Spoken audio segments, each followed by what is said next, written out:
C'est intéressant comme question parce que, évidemment, on a tous été petits avant d'être grands. Je dirais ça. C'est-à-dire que quand on apprend la maladie précocement, elle est légère. Hein. Disons que les symptômes sont légers.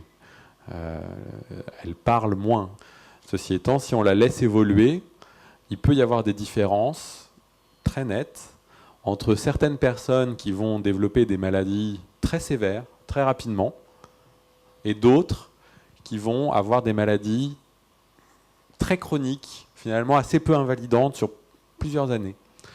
Et ça, alors on sait que plus on développe la maladie tard, plus il semble qu'elle est de la deuxième catégorie, c'est-à-dire très lente, très chronique, touchant principalement la mémoire, mais finalement pas trop les autres fonctions cérébrales. Et plus on la développe jeune, et en particulier dans les formes génétiques dont on parlait, plus on la développe jeune, plus elle va toucher l'ensemble du cerveau rapidement et donner des troubles des gestes, des troubles du langage, des troubles de la perception de l'espace, des troubles très divers et variés. Et donc c'est des maladies qui semblent plus graves. On ne sait pas encore bien aujourd'hui pourquoi il y a ce polymorphisme dans la présentation clinique. Mais on a des pistes.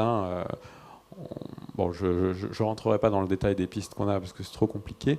Mais effectivement, pour le moment, on cherche à avoir des médicaments pour la maladie d'Alzheimer prise dans sa globalité, mais à terme, il faudra vraiment s'intéresser aux différentes formes agressives, moins agressives, etc., de maladie d'Alzheimer pour essayer de trouver des traitements vraiment spécifiques à telle ou telle forme.